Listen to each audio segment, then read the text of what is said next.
Good morning all of you. Solanki વંશની અંદર આપણે લાસ્ટ સિદ્ધરાજ જયસિંહ જોયા હતા.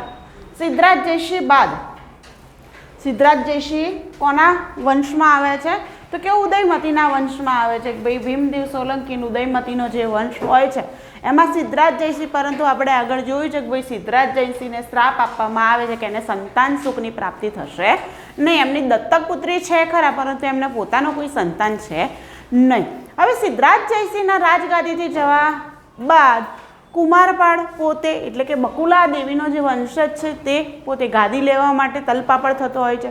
જે સમયની અંદર સિદ્ધરાજ જયસિંહ જીવિત હોય છે ત્યાં સુધી તો સિદ્ધરાજ જયસિંહ કુમારપાળને પોતાના મહેલની અંદર કે ક્યાંય પ્રવેશવા દેતો નથી. પરંતુ જેવા સિદ્ધરાજ જયસિંહ છે એ ગાદી પરથી ઉતરે છે એવા જ તેમના ગુરુ એટલે કે આચાર્ય હેમચંદ્રાચાર્યજી છે એમના પ્રેરણાથી અને જૈન ધર્મના કેટલાક સાધુ સંતોની પ્રેરણાથી તે પોતે આવે છે ક્યાં? ગાદી ઉપર, અને કુમારપાળનું શાસન ચાલુ થાય છે. જોઈએ કુમારપાળ, જેને ગુજરાતના અશોક તરીકે કહેવામાં આવે છે. ગુજરાતનો અશોક કહેવામાં આવે છે. ગુજરાતનો અશોક એટલા માટે કહેવામાં આવે છે કેમ કે જેમ ભારતની અંદર અશોક છે એ કયા ધર્મનો ફેલાવો કરે છે? અશોક બૌદ્ધ ધર્મનો ફેલાવો કરે છે. એમ આ પણ પોતે કહેવામાં આવે છે કે જૈન ધર્મનો ફેલાવો એવી જ રીતના કરતો હોવાથી એને ગુજરાતના અશોક તરીકે ઓળખવામાં આવે છે. નેક્સ્ટ આવશે તેમનું બીજું નામ ઉમાપતિ વરલબ્ધબદ પ્રસાદ. ત્યારબાદ પરમાહર્ત કહેવામાં આવે છે. કેમ? તો કે એમને જૈન ધર્મનો અંગીકાર કર્યો હતો. એ સમયમાં એમને નવી ઉપાધિ મળે છે પરમાહર્ત. નેક્સ્ટ આવે છે ઉત્તમ શ્રાવક, પ્રૌઢ પ્રતાપ અને પરમ માહેશ્વર તરીકે એમને ઓળખવામાં આવે છે. આ બધા એમના ઉપનામ છે. નેક્સ્ટ અપુત્રિકા, ધનનો ત્યાગ કરનાર રાજા, એટલે કે જેને સંતાન ના હોય એવા લોકોના જે ધન છે એ લેવાનું નહીં, એમના જોડેથી મહેસૂલ ઉઘરાવવાનું નહીં. અપુત્રિકા ધન એટલે કે જેને વારસ ના હોય તેનું ધન પહેલાં શું ગણાતું? રાજ્યનું ગણાતું, પણ એ ત્યાં ઉઘરાવવાનું એમણે બંધ કર્યું. તે વિધવાઓના ધનને રુદતી પિત્ત અથવા તો રડતી સ્ત્રીનું ધન તરીકે કહેવાતું. એટલે કે જેનો પતિ ના હોય એવી જે એનું જે રાજ્ય છે, રાજપાટ છે કે એનું જે બધું છે એ બધું ધન ક્યાં જતું? રાજ્યની અંદર જતું રહેતું. પરંતુ જેનો પતિ અવસાન પામ્યો હોય તેવી સ્ત્રીઓ છે વિધવાને એ રુદતી પિત્ત મીન્સ રડતી સ્ત્રીઓનું ધન તરીકે ઓળખવામાં આવતું હતું. એમના સમયની અંદર દારૂ, જુગાર, માંસ પર પ્રતિબંધ મૂક્યો હતો કે એમને જેમ આગળ કુમારપાળ આવે છે પછી આ બધું બંધ થઈ જાય છે. અને એક જૈન ધર્મનો અંગીકાર કર્યો હોવાથી રાજ્યની અંદર શાંતિ સ્થાપી દે છે. ત્યારબાદ તેમને પશુ બલિ બંધ કરાવી હતી. ખાટકીઓને પણ 3 વર્ષનું ધાન્ય આપનાર રાજા. પશુ બલિ, ખાટકી પહેલાં તો કોણ? તો કે જે પશુઓની હત્યા કરતા હોય એ વ્યક્તિ. તમને ખબર જ છે કે પશુઓ હોય એને મારવા માટે કોઈક તો વ્યક્તિ જોઈએ ને, તો મારવા માટે જે પેલું મોટો દે છરો લઈને ઊભા હોય એને ખાટકી કહેવામાં આવે. તો એ ખાટકીઓને શું કર્યું કે ભાઈ પશુ બલિ કરી અને એ પોતાનું ગુજરાન ચલાવતા હતા. તો 3 વર્ષનું ધાન્ય એમને એકે સાથે આપી દે છે કે ભાઈ તમારે પશુઓની બલિ નહીં આપવાની, તમને તમારું મહેનતાણું મળી જશે. એમ કરીને ખાટકીઓને પણ 3 વર્ષનું ધન આપનાર રાજાએ મીન્સ પશુ બલિ એમને બંધ કરાવી. દારૂ, માંસ, મદિરા આ બધું રાજ્યમાંથી નાબૂદ કર્યું. દીકરી એટલે કે જેના વારસદાર ના હોય એના ધનનો પણ લેવાનું, એટલે અપુત્રિકા ધનનો એટલે કે એનો નાશ કર્યો.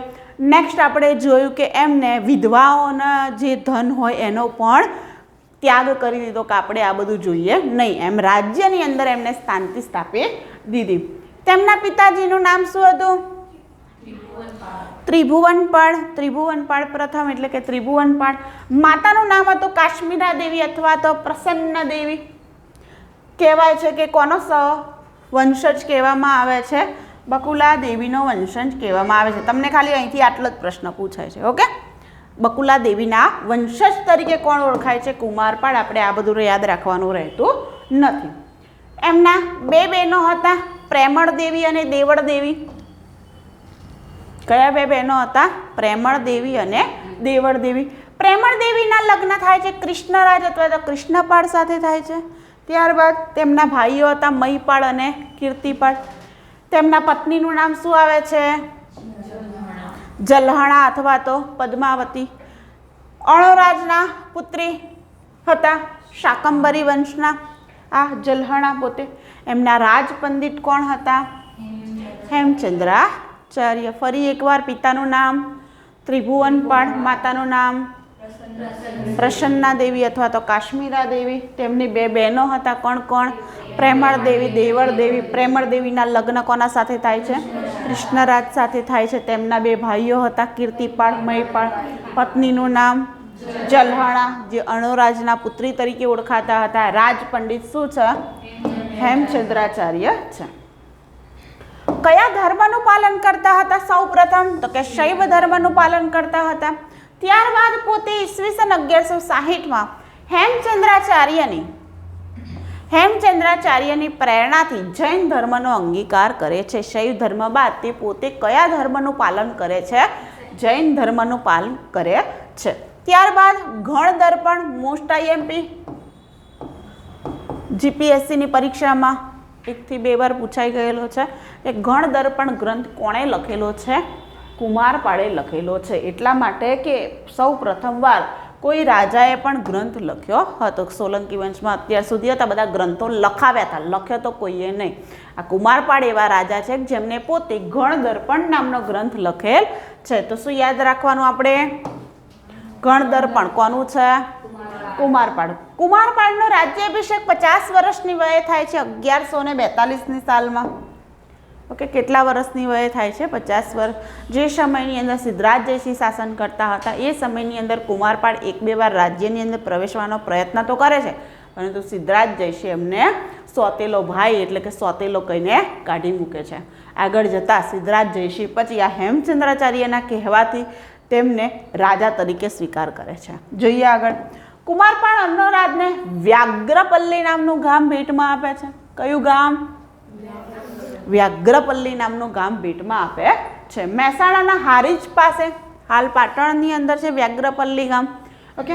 સિદ્ધરાજ જયસિંહના અવસાન બાદ પોતાના બનેવી કૃષ્ણદેવરાય, તેમનો મંત્રી ઉદયન અને હેમચંદ્રાચાર્યની મદદથી કુમારપાળ શું કરે છે? ગાદી ઉપર બેસે છે. કોની હેલ્પ લે છે? કૃષ્ણદેવરાય, એમના બનેવી હોય છે. ત્યારબાદ મંત્રી હોય છે એમનો ઉદયન મંત્રી, અને હેમચંદ્રાચાર્યની મદદથી તે પોતે ગાદી ઉપર બેસે છે. પાટણની અંદર પટોળા ભલે સિદ્ધરાજ જયસિંહ લાવ્યા હતા, પરંતુ નેપાળ અને માળવાથી 600 વણકર કુટુંબને પાટણમાં વસાવી પટોળાનો વિકાસ કરનાર રાજા કોણ હતા? કુમારપાળ. બરાબર. પટોળાનો વિકાસ કોણે કરેલો છે? કુમારપાળ. લાવ્યા હતા કોણ? સિદ્ધરાજ જયસિંહ. આ વસ્તુ યાદ રાખજે કે પટોળા કલાનો વિકાસ કરનાર રાજા એટલે કોણ? કુમારપાળ. કેમ કે તે 600 વણકર કુટુંબને લઈ આવ્યા હતા. હવે બેવડી ઇક્તવાળું બંને બાજુ પહેરી શકાય. શું છે? પાટણનું પટોળું. તમારું હોમવર્ક છે કે પાટણના પટોળાનું જે ડિટેલ્સ છે એ બધી લખવાની. ભાઈ બંને બાજુ પહેરી શકાય છે, કઈ કઈ ભાત એમાં પ્રખ્યાત છે, કેટલા વર્ષની અંદર તે તૈયાર થાય છે, કયા પરિવારો તેને બનાવે છે, ક્યારે તેને જીઆઈ ટેગ મળેલો છે, આ બધી વસ્તુ તમારે લખવાની છે. ઓકે. જે મેં ગયા લેક્ચરમાં આપી દઈએ હોમવર્ક કર્યું ને? કેટલાએ કર્યું છે? લખ્યું નહીં? લખી દેવાનું ચોપડામાં તો યાદ રહે. ઓકે. ઓકે. મેં તમને તીર્થ સ્થળો બધા આપ્યા હતા. ગીર સોમનાથ છે, કે મોઢેરાનું સૂર્ય મંદિર છે, રુદ્ર મહાલય છે, કાંકરિયા તળાવ છે. ઓકે. આ બધા જે સ્થળો ગુજરાતમાં સોલંકી કાળની અંદર બંધાયેલા હતા, ડભોઈનો કિલ્લો છે, આ બધા જે કિલ્લાઓ બંધાવેલા હતા ને, આ બધા કિલ્લાઓને બધું તમારે એકવાર લખી લેવાનું. એટલે તમારે જોડે જોડે હિસ્ટ્રી જોડે સાંસ્કૃતિક વારસો પણ કવર થઈ જાય. કેમ કે તમારા એક્ઝામની અંદર આ સિલેબસની અંદર બધું છે. પાટણના પટોળા લખવાના છે, નેક્સ્ટ લેક્ચરની અંદર લખી દેજો. ત્યારબાદ કુમારપાળના પરાક્રમો જોઈએ. કુમારપાળે શું કામ કર્યા હતા? તો પહેલા કોંકણના રાજા હતા મલ્લિકાર્જુન. કુમારપાળના મહામાત્ય આમ્રભટ્ટ અથવા આંબળને હરાવે છે, જેમાં રાજા સોમેશ્વર મદદ કરે છે. આથી ખુશ થઈ કુમારપાળ આમ્રભટ્ટ અથવા આંબળને રાજપિતામહનો બિરુદ આપે છે. કયા રાજાને હરાવે છે? મલ્લિકાર્જુનને હરાવે છે. કોણ હરાવે છે? એમના મહામાત્ય મીન્સ મંત્રીઓ આમ્રભટ્ટ અને આંબળ. એમાં હેલ્પ પણ કરે છે કોણ? રાજા સોમેશ્વર. માટે આમ્રભટ્ટને કયું બિરુદ મળી જાય છે? રાજપિતામહ. ત્યારબાદ શાકંભરીના ચૌહાણ રાજા અણુરાજ કુમારપાળ પર આક્રમણ કરે છે અને હારી જાય છે. બંને વચ્ચે સંધિ થાય છે. તમને ખબર છે કે અણુરાજની પુત્રી એવા જલ્હણાને કુમારપાળ સાથે પરણાવી દે છે. ત્યારબાદ કુમારપાળ પોતાની બહેન દેવળ દેવીના લગ્ન અણોરાજ સાથે અને અણોરાજ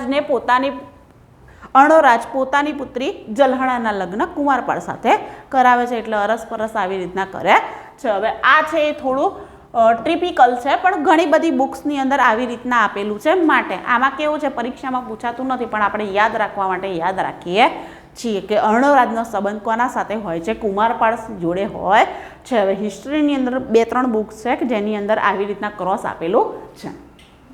નડુલના ચૌહાણ વંશના રાજા છે અશ્વરાજ. અશ્વરાજના મૃત્યુ બાદ ત્યાંના દંડનાયક તરીકે કુમારપાળ વૈજલ દેવની નિમણૂક કરે છે. આ આપણા માટે આઈએમપી છે. ઓકે, કે ચૌહાણ નડુલના રાજા એટલે કે દંડનાયક તરીકે કોની નિમણૂક કરે છે? વૈજલ દેવની નિમણૂક કરે છે. હું તમને જે પૂછાતું રહ્યું છે ને અત્યાર સુધી, હું તમને કહી જ દઉં છું કે આ વસ્તુ ખાસ છે, એ કરી રાખજો.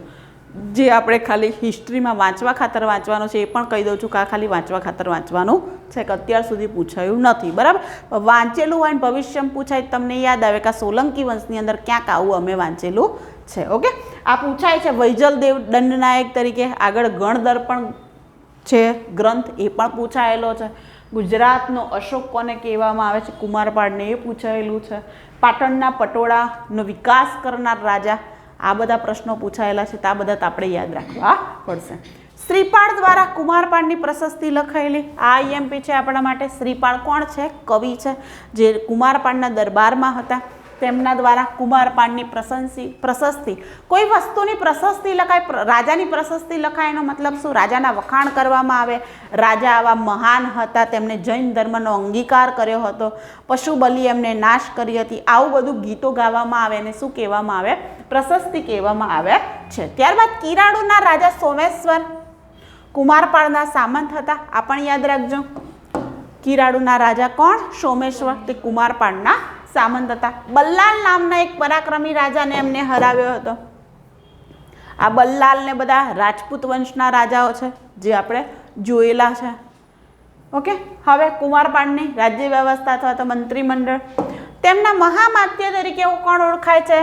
વાઘભટ્ટ, ઉદયન, વાહક અને કુમારસિંહ આવે છે.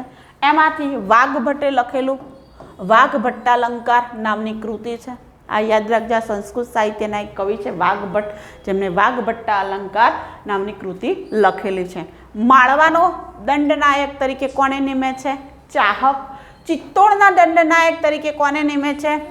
સજ્જન, જે પેલા એમના સમયની અંદર હોય છે એ જ, સિદ્ધરાજ જયસિંહમાં. આગળ નડુલનો દંડનાયક તરીકે કોને નિમે છે? વૈજલ દેવની નિમણૂક કરે છે. દંડનાયક મીન્સ મંત્રી, ત્યાંનું રાજપાટ જે હોય એ બધું થોડું કર ઉઘરાવાનું, હાથ, એ બધા કામ આ લોકો કરતા હોય છે. લાટના અધિકારી તરીકે કોને નિમે છે? આમ્રભટ્ટ અથવા તો આંબળ. હવે લાટ એટલે દક્ષિણ ગુજરાતનો જે પ્રદેશ છે એને આમ્રભટ્ટ સંભાળતા હોય છે. તેના પુરોહિત અહીંયા બદલાય છે. પુરોહિત જુઓ, અમિંગ અને સર્વદેવ. અત્યાર સુધી સોમ શર્મા આવતા હતા પુરોહિતમાં. કુમારપાળના પુરોહિત બદલાય છે, અમિંગ અને સર્વદેશ. કોષાધ્યક્ષ કોણ હોય છે? કરપદી, એ કોષાધ્યક્ષ હોય છે, જે બધું સંભાળતા હોય છે. હવે કુમારપાળના બાંધકામો એમને શું બંધાવ્યું છે? તો કે 1168-69માં ભાવ બૃહસ્પતિ મીન્સ કનોજના કહેવાથી કુમારપાળે સોમનાથ મંદિરનો જીર્ણોદ્ધાર કરાવ્યો હતો. ભાવ બૃહસ્પતિ કોણ હતા?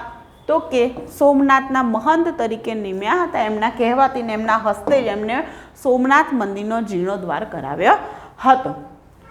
નેક્સ્ટ, તારંગા. અજીતનાથનું જૈન દેરાસર એમને બંધાયું. બરાબર, અજીતનાથનું જૈન દેરાસર કોણે બંધાવ્યું? કુમારપાળે બંધાવ્યું છે. અને જ્યાં અજીતનાથનું જૈન દેરાસર છે તારંગાની અંદર, ત્યાં જ તમને ખબર છે, શું ખબર છે? બૌદ્ધ દેવી તારામતીનું મંદિર પણ આવેલું હતું. કોણે બનાવ્યું હતું? કયા રાજાએ? વેણી વત્સરાજ નામના રાજાએ પહેલાં તારંગા દેવી એટલે કે બૌદ્ધ દેવી તારા દેવીનું મંદિર બંધાવ્યું હતું. આગળ જતાં ત્યાં જૈન દેરાસર મીન્સ અજીતનાથનું મંદિર બનાવે છે. અજીતનાથ એ બીજા નંબરના તીર્થંકર છે, જેમનું પ્રતીક શું છે? હાથી. બૌદ્ધ ધર્મના તારા દેવી સાથે સંકળાયેલ છે, તેથી તારંગા નામ પડેલું છે. તારંગા અજીતનાથનું જૈન દેરાસર આવેલું છે. ત્યારબાદ જોગીડાની ગુફા ક્યાં આવેલી છે? આપણે ચાલી ગયું છે જોગીડાની ગુફાઓ ક્યાં છે? કઈ જગ્યાએ આવેલી છે? હોમવર્ક લખી રાખો. ચલો, આ મેં ચલાવેલું છે. ગુફાઓ ચલાવી તારે ચલાવી હતું ને. નેક્સ્ટ, આણંદપુર મીન્સ વડનગરની ફરતે કોર્ટ બંધાવ્યો હતો. શિવાલય બંધાવ્યું હતું. શ્રીપાલે વડનગર કોર્ટની ફરતે પ્રશસ્તિ લખેલી છે, એટલે કે વડનગરની ફરતે કોર્ટ મીન્સ દિવાલ કિલ્લો બંધાવ્યો હતો. કોણે? કુમારપાળે બંધાવ્યો હતો અને શ્રીપાલે તેની પ્રશસ્તિ વડનગરની પ્રશસ્તિ પણ લખેલી છે. ત્યારબાદ ગિરનારના પગથિયા, પાલીતાણાના પગથિયા અને ઈડરના પગથિયાનું નિર્માણ કરનાર રાજા હતા. એમાં ગિરનારના પગથિયા મુખ્ય છે, ઘણીવાર પરીક્ષામાં આવે છે. ગિરનારના પગથિયા બનાવનાર રાજા કોણ હતો? કુમારપાળ. પણ સાથે સાથે પાલીતાણા અને ઈડરના પગથિયા બનાવવાનું કામ પણ તેમણે કર્યું છે.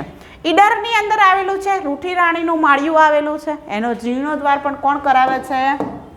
કુમારપાળ. રૂઠી રાણીનું માળિયું ક્યાં આવેલું છે? ઈડર ખાતે આવેલું છે.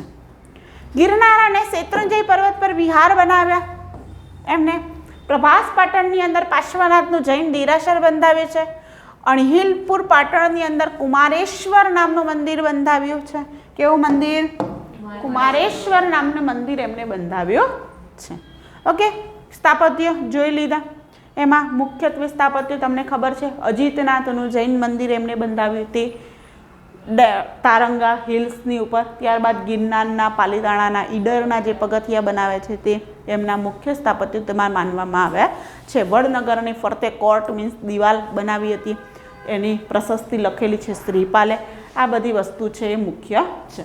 નેક્સ્ટ આવશે કુમારપાળનો અંત કેવી રીતના આવે છે? તો કે કુમારપાળ અપુત્ર હતો.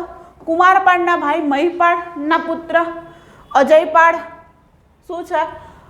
કુમારપાળનો ભાઈ કોણ? મહિપાળ. એમનો પુત્ર કોણ? અજયપાળ. એમને કુમારપાળને ઝેર આપીને હત્યા કરી દીધી ને પછી ગાદી ઉપર બેસે છે. ત્યારબાદ 1173ની અંદર હેમચંદ્રાચાર્યનું પણ અવસાન. તમારા માટે આ પણ ક્વેશ્ચન છે. હેમચંદ્રાચાર્યની ડિટેલ્સ તમારે લખી લેવાની. આ ગુજરાતી સાહિત્યનો પ્રશ્ન છે. ગુજરાતી સાહિત્યમાં હેમચંદ્રાચાર્ય વિશે પૂછાય છે, એટલે હેમચંદ્રાચાર્યની ડિટેલ્સ તમારે યાદ રાખવાની રહેશે. ઓકે, અહીંયા કુમારપાળ પૂરા. નેક્સ્ટ આવે છે અજયપાળ, મહિપાળના પુત્ર. અજયપાળ ગાદી ઉપર આવે, જેમનો સમયગાળો 1173 થી 1176નો છે. શોર્ટ ટાઈમ માટે આવે છે. ચલો, શુદ્ધ એટલે કે ચુસ્ત શૈવ ધર્મી હોય છે. અત્યાર સુધી બધા ધર્મોનું પાલન કરતા હોય છે. મીન્સ કુમારપાળ જૈન ધર્મનું પણ પાલન કરે છે, પરંતુ આ અજયપાળ છે કેવો હોય છે? શૈવ ધર્મી હોય છે. તેમને વેદોનો પ્રચાર કરાવ્યો હતો. કેમ? તો કે આપણે બીજા ધર્મોમાં નહીં માનવાનું, આપણે હિન્દુ ધર્મ માનવાનું. એમ કરીને એમને શું કર્યું? વેદોનો પ્રચાર કરાવ્યો. વર્ધમાન સુરી વિદ્વાન અજયપાળના દરબારમાં હતા. તેમના પત્ની બે નાયકા દેવી અને કર્પૂરા દેવી, કપૂરા અથવા તો કર્પૂરા દેવી બે હતા. નાયકા દેવી વિશે તમે જાણો જ છો. તેમના પુત્રનું નામ મૂળરાજ બીજો અથવા તો બાળ મૂળરાજ તરીકે ઓળખાય છે. આ બાજુ કર્પૂરા દેવીનો પુત્ર ભીમદેવ બીજા, તે નાના હતા, તે ભોળા ભીમ તરીકે ઓળખાય છે. ઓકે, ભીમદેવ બીજો એકાંગવીર તરીકે ઓળખાય છે. અજયપાળ તેમના વિરોધીઓની હત્યા કરાવી હતી.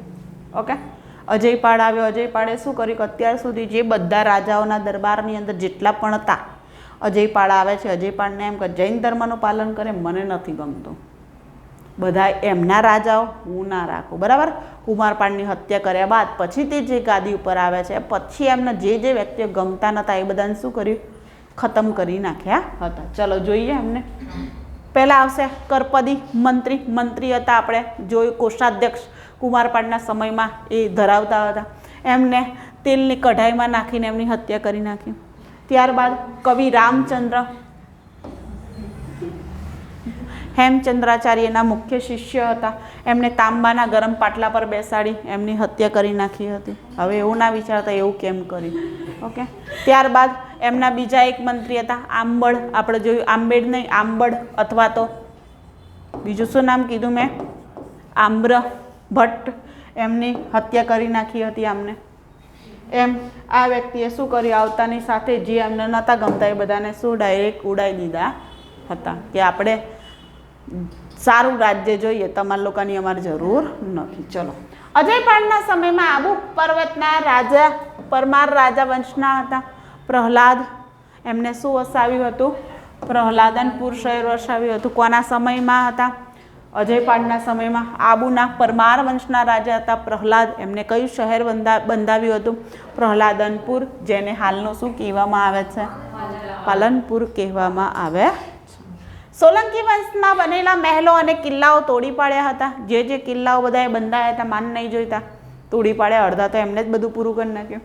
અજયપાળની હત્યા વિજયદેવ નામના સિપાહીએ કરી હતી. હવે આટલું બધું કાંડ કરે તો કોણ રાખે, એટલે પછી વિજયદેવ નામના સિપાહીએ એમની હત્યા કરી નાખી હતી. ઓકે, અહીંયા પૂરું. આમનામાં કંઈક ખાસ યાદ રાખવાનું નથી, ખાલી આ યાદ રાખજો કે રાજા પ્રહલાદને કયું શહેર વસાવ્યું હતું, પાલનપુર. એટલે કે પ્રહલાદ નગર ત્યારે અથવા તો પ્રહલાદપુર ત્યારે તે ઓળખાતું હતું.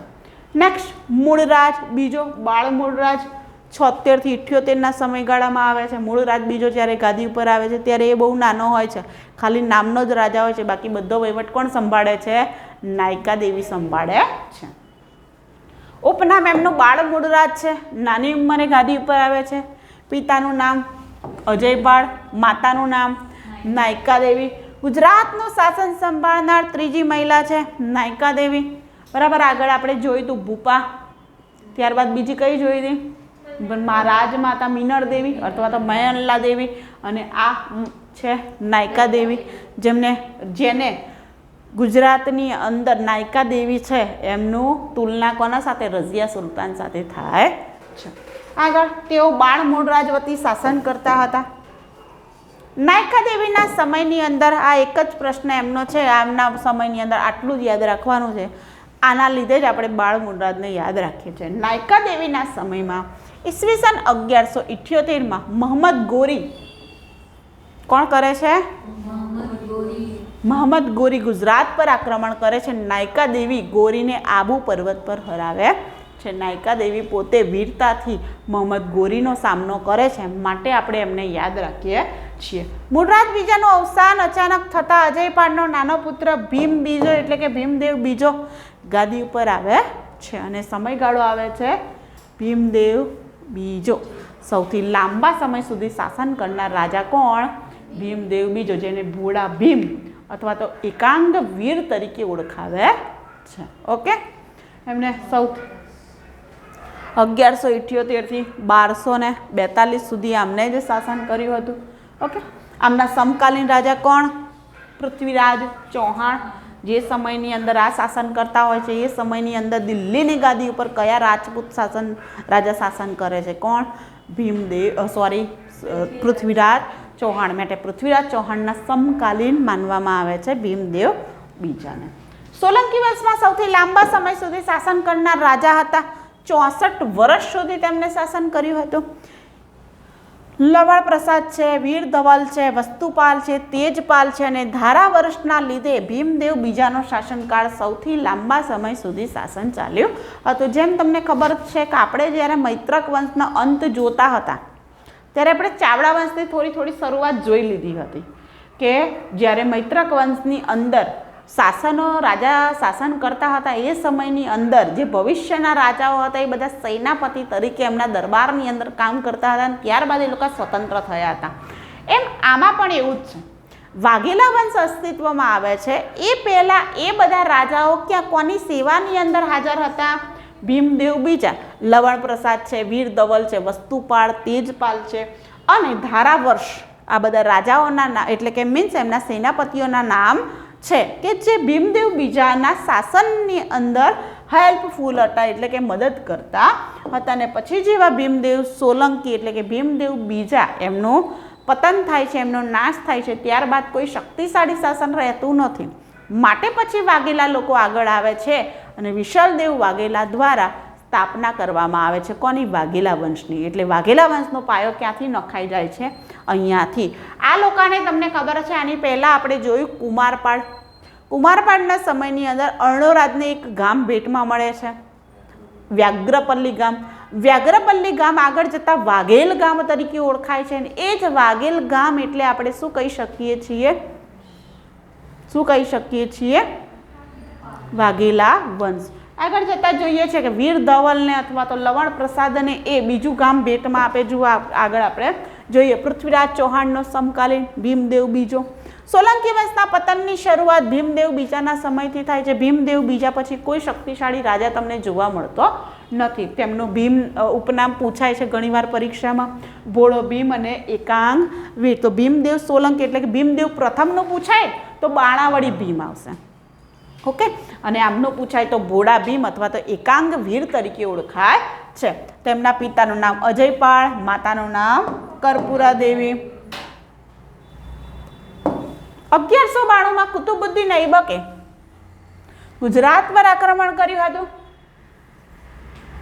ઓકે. કઈ સાલમાં? 1192માં કુતુબુદ્દીન ઐબક. હવે કુતુબુદ્દીન ઐબક વિશે લખેલું છે. મોહમ્મદ ગોરીનો જે ગુલામ હતો, ગુલામ વંશનો સ્થાપક હતો, ત્યારબાદ લાખ બક્ષ તરીકે જાણીતો હતો. કોણ આ બધું? કુતુબુદ્દીન ઐબક. આ ત્રણ વસ્તુ કોના રિલેટેડ લખેલી છે? કુતુબુદ્દીન ઐબકના રિલેટેડ લખેલી છે. પાટણને લૂંટ્યું અને સળગાવ્યું એ સમયે આબુના રાજા હતા ધારાવર્ષ. એનો ભરાઈ પ્રહલાદન અને ધોળકાના રાજા લવણ પ્રસાદ. ઓકે. એ સમયમાં ધોળકા હતું, વ્યાઘ્રપલ્લી જે ગામ હતું એની આજુબાજુનો વિસ્તાર જેને ધોળકાના રાણા તરીકે ઓળખાય છે એવો કોણ? લવણ પ્રસાદ. એટલે કે એ સમયની અંદર લવણ પ્રસાદ આ બધાએ ભેગા મળીને કુતુબુદ્દીન ઐબકને હરાવે છે. આ બધા એમની મદદ કરે છે. મીન્સ એક જાતના સેનાપતિ, જેમ આપણે મૈત્રક વંશની અંદર સેનાપતિઓ જોયા હતા એમ આ લોકોના નાના નાના વિસ્તારના સેનાપતિઓ હોય છે. ધારાવર્ષ એ કહેવામાં આવે છે. મેં તમને આગળ કીધું હતું કાબુની અંદર કયું શાસન ચાલતું હતું? પરમાર વંશ શાસન ચાલતું હતું. આપણે અત્યારે ગુજરાત જોઈએ છે એટલે ભારતની અંદર તો તમને ખબર જ છે આટલા વિસ્તારના આટલા રાજાઓ અલગ અલગ જોવા મળે છે. તો આ બધાએ ભેગા થઈને શું કર્યું? કુતુબુદ્દીન ઐબકને હરાવ્યો હતો. આ બાજુ આપણે જોયું યાદવ વંશના રાજા સિંઘણ, એમને આક્રમણ કર્યું. ત્યારે પણ લવણ પ્રસાદે એમની હેલ્પ કરી હતી એટલે મદદ કરી હતી. ત્યારબાદ ઇલ્તુમિશનું ગુજરાત પર આક્રમણ થયું હતું. કોનું થયું હતું? ઇલ્તુમિશ. દિલ્હીની ગાદી પર ઇલ્તુમિશ હતા એ સમયની અંદર.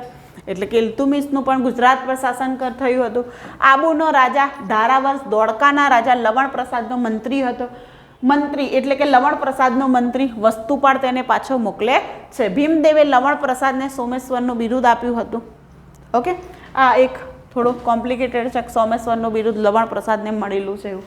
લવણ પ્રસાદને ભીમદેવ બીજો અને ધોળકાના રાજા તરીકે માન્ય રાખે તો આ યાદ રાખજો. ધોળકાના રાજા તરીકે કોને પદવી મળે છે? લવણ પ્રસાદને પદવી મળે છે. ત્યારથી એ ધોળકાનો વહીવટ સંભાળતા હોય છે.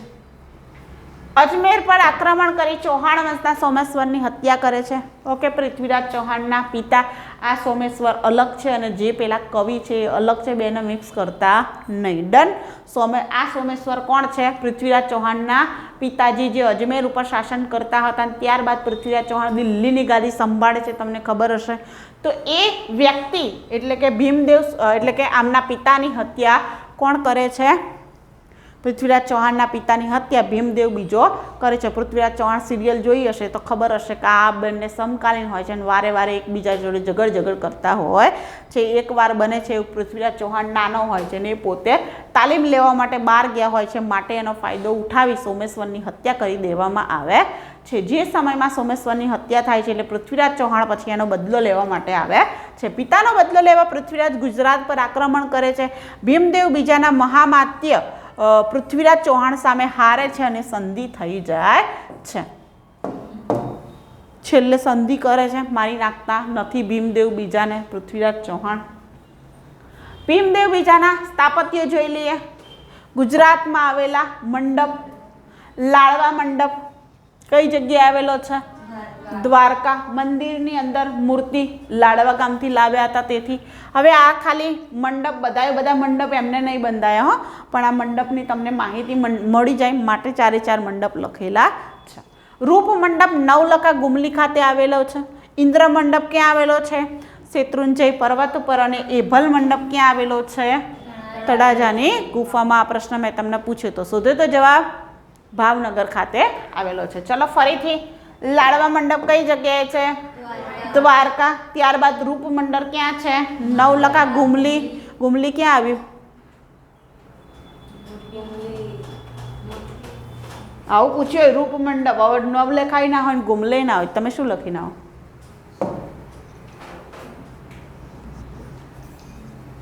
પ્રશ્ન તમારા માટે. ઓકે, ક્યાં આવ્યું છે શોધજો. સરસ, જામનગર.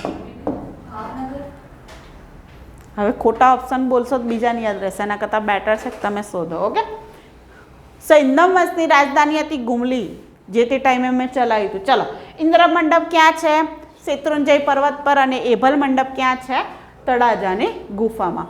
ભીમદેવ બીજાએ શું કર્યું હતું? તો કે લીલા દેવીની યાદમાં લીલાપુર નામનું શહેર વસાવ્યું હતું. અને ત્યાં ભીમ અને લીલેશ્વર દેવના મંદિર પણ એમને બંધાવ્યા હતા. તેમનું અવસાન ક્યારે થાય છે? 1242ની અંદર થાય છે. ઓકે, હવે સોલંકી વંશનો અંતિમ રાજા કોણ? ત્રિભુવનપાળ. 1242 થી 1244નો સમયગાળો. સોલંકી વંશના છેલ્લા રાજા તરીકે ઓળખાય છે. નાગદ રાજા જૈત્રસિંહના સેનાપતિ બાલાર્કને યુદ્ધમાં હરાવ્યો હતો. નાગદના રાજા હતા જૈત્રસિંહ અને તેમના સેનાપતિ હતા કોણ? બાલાર્ક. બાલાર્કને યુદ્ધની અંદર હરાવ્યો હતો. ત્યારબાદ આવશે ધોળકાના રાજા લવણ પ્રસાદના પુત્ર વીરધવલ. અને વીરધવલના પુત્ર વિશાલ દેવે ત્રિભુવનપાળની હત્યા કરી હતી. કોણે કરી હતી? વિશાલ દેવે હત્યા કરી અને સોલંકી એટલે કે વાઘેલા સોલંકી વંશની સ્થાપના કરે છે. ઓકે, સોલંકી વંશે લગભગ 302 વર્ષ સુધી શાસન કર્યું હતું. આટલો લાંબો ચાલ્યો હતો. અને ત્રિભુવનપાળ વિશાલદેવ વાઘેલા ત્રિભુવનપાળની હત્યા કરી અને શું કરે છે? વાઘેલા સોલંકી વંશની સ્થાપના કરે છે. અહીંયા સોલંકી વંશ પૂરો થાય છે. હવે આપણે નેક્સ્ટ કયો વંશ ચાલુ કરીએ? વાઘેલા વંશ સ્ટાર્ટ કરીએ છીએ.